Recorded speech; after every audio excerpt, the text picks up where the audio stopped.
Alright, you magnificent keyboard warriors and controller cowboys, listen up. Today we're diving deep into Splitgate 2. Because let's face it, someone's going to tell you if it's worth your precious time or just another digital dust collector. And who better to do that than your favourite grumpy Yorkshireman with a PhD in gaming strategy. That's right, it's time to peel back glossy marketing layers and see what's really behind curtain. And trust me, I'll be nitpicking this game harder than a hipster at vinyl fair. But question is, does it pull it off? Or is it trying to juggle too many balls and dropping low? And more importantly, should you care? So grab your cuppa or wherever keeps you going and let's dig in. You might just find out Splitgate 2 is either your next gaming obsession or disappointment you'll be ranting about on Reddit for next year. Either way, it's going to be a laugh.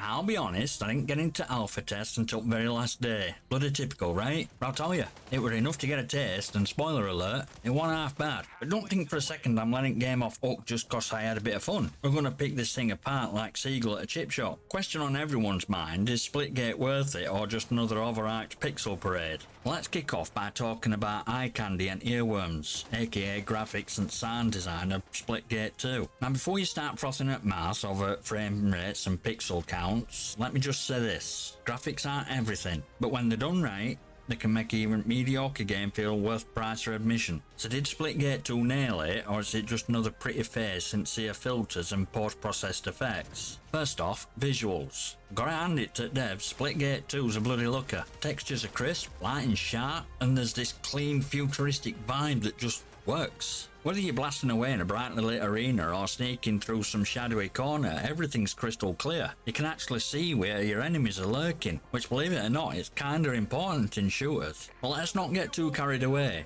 not reinventing wheel here. Just doing what it needs to do, and doing it well. Now I've seen some folks comparing games graphics to big AAA titles. Why? I don't know, but let's nip that in bud. Splitgate 2 doesn't have budget to go toe to toe with likes of Activision, but it don't need to. It's got its own style and sticks to it like stubborn Yorkshireman to his tea. Arenas are well designed, player models are distinct, and everything just feels polished. But, and there's always a but, don't expect to be blown away by groundbreaking innovation. It's more about refinement than revolution. Now on to sound design, which is just as crucial, especially when you're trying to figure out if that enemy's sneaking up behind you or just having a quiet existential crisis. Sound in Splitgate 2 is, well, it's bloody on point. Footsteps, gunfire, portals opening and closing, it's all there, clear as day. I could pinpoint where sounds were coming from without having to rely on minimap like some sort of audio gimp. But here's kicker, audio ain't just functional, it's immersive. You can tell when someone's creeping around a corner or when that portal behind you just opened up. It's not overdone. There's no unnecessary noise cluttering up your eardrums, and that's exactly how it should be. I know some of you thinking, but Scotty, what about music? To which I say, who the hell cares? Every game I play, that shit gets turned off at the beginning. Well, let's be honest, if you pay more attention to background music than game, you're doing it wrong. Focus, people. All in all, Splitgate 2's graphics and sound design do exactly what they need to do. No more, no less. They're clean, they're sharp, and don't get in the way of what really matters. Gameplay. Sure, it's not second coming a crisis or whatever, but it doesn't need to be. Devs knew what they were going for and they hit mark. I'd say it's worth a nod of approval, even from a grumpy git like me. Right, this is where rubber meets road, or in this case, where bullet meets brain cases. Let's dive into what makes Splitgate 2 tick, and whether it's got chops to keep you hooked, or if it's a one-trick pony with a flashy gimmick. First off, let's talk shooting. Gunplay in Splitgate 2 is chef's kiss. It's tight, it's responsive, and most importantly, feels bloody satisfying. Whether you're landing perfect headshot or just spraying and praying, guns have weight to them that's just right. None of that floaty nonsense you get on some other so-called shooters out there. It's clear that devs took the time to get this right, and it shows. Every shot feels like it matters, and that's exactly how it should be. Now for all you armchair tacticians out there who think you're God's gift to shooters, you'll be pleased to know that each weapon has its own distinct feel and role. Not just about picking biggest gun and hoping for the best, though I won't judge you if that's your style. Whether you're rocking precision at sniper rifle or up close brutality at shotgun, Splitgate 2 gives you tools to play your way, and you'll need them, cause trust me, competition can be fierce. Now let's not beat around bush. Real star at show, it's portal mechanic. It what sets Splitgate 2 apart from usual run, shoot, die, respawn, repeat formula. And let me tell you, when you get angry, it's a game changer. Imagine flanking an entire team without even a break in a sweat, or escaping certain death by hopping through a portal like there's some sort of interdimensional ninja. Adds a layer of strategy that keeps gameplay fresh. From a grumpy old git like me, that's saying something. But don't think it's all sunshine and rainbows. There's a dark side to these mechanics. Something I like to call KD whores. You know what type, those players who couldn't give a toss about objective, as long as the kill-death ratio is through roof. They'll spend all match portal hopping around like caffeine-fueled rabbits, racking up kills while restorers are trying to, you know, actually win bloody game. It's annoying, it's frustrating, and it's exactly why I play objective, because somebody has to. Here's the thing though, Splitgate 2 is a game that rewards strategy as much as skill. Sure, you can try and go solo, but you'll quickly find that a well-coordinated team will wipe floor with you faster than you can say respawn. Portals, gunplay, movement, it all comes together in a way that punishes lone wolves and rewards those who actually think about the next move. So if you're type who can't stand playing with others, well, maybe stick to single-player games. Or, you know, grow up.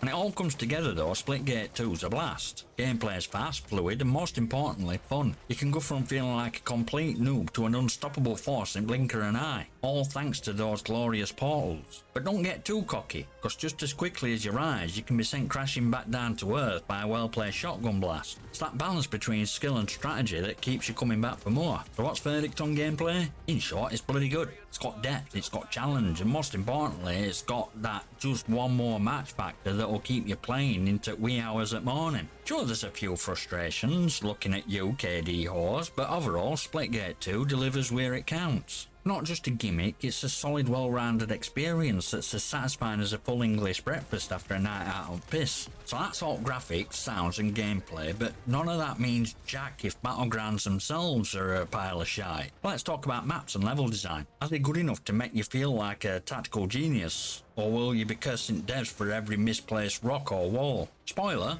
it's mostly former. Let's not get ahead of ourselves. First things first, let's address obvious. Splitgate 2's maps are bloody gorgeous. I like those sci-fi dreamscapes you used to sketch in your school notebooks when you should have been paying attention in maths. Devs have done a bang-up job creating arenas that are not only visually appealing but are also designed with gameplay in mind. These aren't just pretty backdrops. They're carefully crafted death traps where every corner could be your last. But don't worry, you'll love every second of it. Let's talk layout. Maps in Splitgate 2 strike balance between tight, close quarters combat and more open range engagements. There's something for everyone, whether you're type who likes to get up close and personal with shotgun or sort of prefers picking off enemies from across map like some kind of digital sniper savant. And those choke points? Yeah, they're as deadly as ever. You'll learn quickly which areas are best for ambushers and which are just asking for a face full of grenades. But here's where it gets interesting. Portals. Every map is designed with portal mechanic in mind, which means you've got more options than just running and gunning. Want to flank an enemy team? Portal around them. Need to escape a sticky situation? Portals to safety. Maps are like puzzles and portals are your pieces. The more you play, the more you'll seek possibilities. And let me tell you, it adds a layer of strategy that keeps things fresh, even after hours of play. Now I'm not saying it's all sunshine and rainbows. There are a couple of maps where portal placements feel a bit off. Maybe it's just me being picky, but in a game where portals are your bread and butter, you want them to be spot on. Thankfully, most at maps nail it, giving you plenty of opportunity to feel like a tactical mastermind. Best ones are maps that let you use verticality and portal mechanics in ways that make you grin like an idiot when you pull off a perfect play. Now let's get into some specifics. There's a map called Ozone. It's got a mix of open spaces and tight corridors that make for some seriously intense firefights. And verticality? It's brilliant.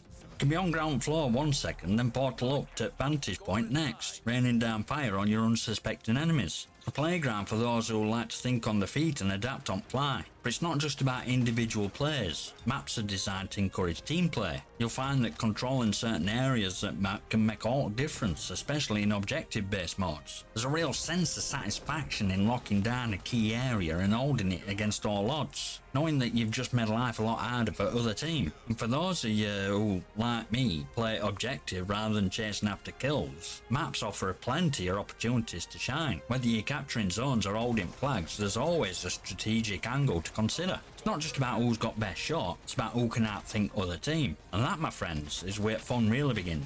In conclusion, maps in Splitgate 2 are a bloody triumph. They're varied, they're tactical, and they're designed to make most out of the game's unique mechanics. Sure, there's a few minor hiccups, but no that ruins experience. Whether you're a run and gun maniac or strategic mastermind, there's something here for you. And best part? Each map feels like it were made with care and attention to detail. No cookie cutter arenas here. Now that we've covered guts at game, it's time to talk about one thing that can make or break a multiplayer experience: community. That's right, we're diving into wild, sometimes wonderful and often infuriating world of players themselves. Buckle up, cause this ride's about to get bumpy. Let's start with good news. Splitgate 2's community for the most part is a decent bunch. You'll find plenty of players who are just there to have fun, play objective and maybe even share a laugh or two. Kind of folks who'll give you a GG at end of a match even if you've just wiped floor with them. It's refreshing really, considering how toxic some gaming communities can get. It's like finding Yorkshire tea shop in the middle of London. Rare, oh so appreciated. When stars align and you get a team that actually communicates and works together, Splitgate 2's an absolute blast. There's not quite like feeling of a well-coordinated push on objective, with portals opening up all over the place and everyone doing the part. It's gaming nirvana and it's what keeps you coming back match after match. Best part?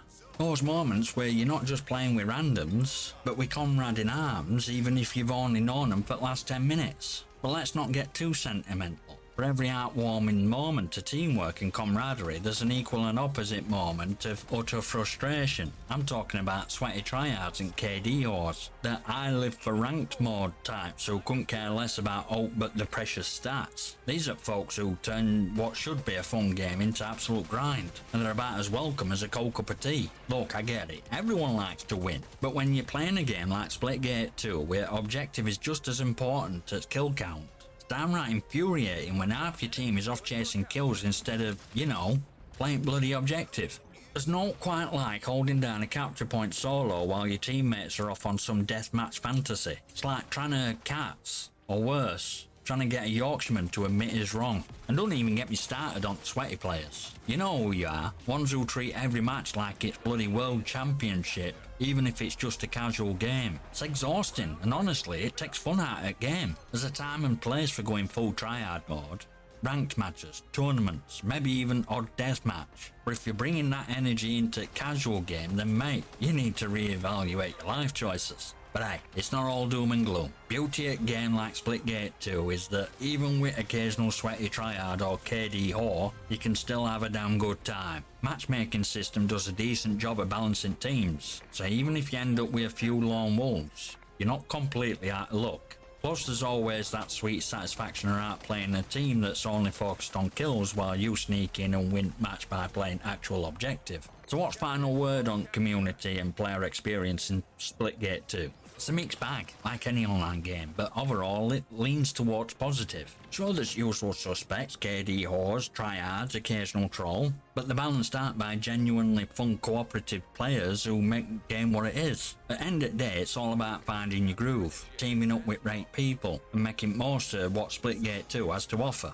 Right folks, moment of truth. Point where I tell you whether Splitgate 2's worth your precious time or if it's just another overhyped shooter destined to gather digital dust in your library. Spoiler alert, not gathering any dust in my end, but let's break it down. Covered a lot of ground in this review, from jaw-dropping graphics that make you feel like you're in some futuristic wonderland to sound design that has you pinpointing enemy footsteps like your bloody Predator. We've talked about gameplay, tight, responsive, with a unique twist thanks to those cheeky little portals. We've dissected maps and level design, which are more intricate than a Yorkshire pudding recipe. And of course, we had a good moan about community. The good, bad, sweaty.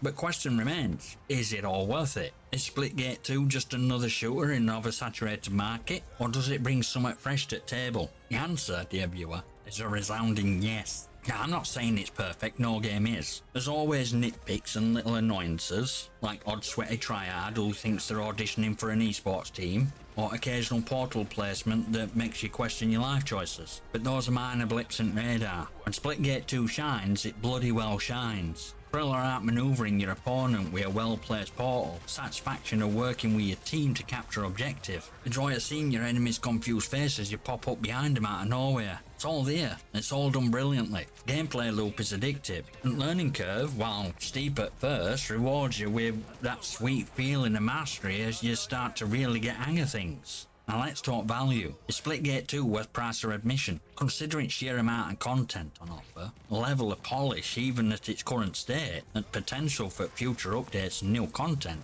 I'd say it's a bloody good deal. It's not just another shooter, it's a game with a unique identity, and that's somewhat rare in today's gaming landscape. Whether you're in it for casual matches or you're looking to climb ranked ladder, there's something here for everyone. And let's be honest, where else are you going to find a game that lets you relive glory days or arena shooters while adding a modern twist with portal mechanics? Like they took best bits of classic shooters, mixed them with some clever new ideas, and served it up with a side of Yorkshire tea. It's a win in my book. See its final verdict.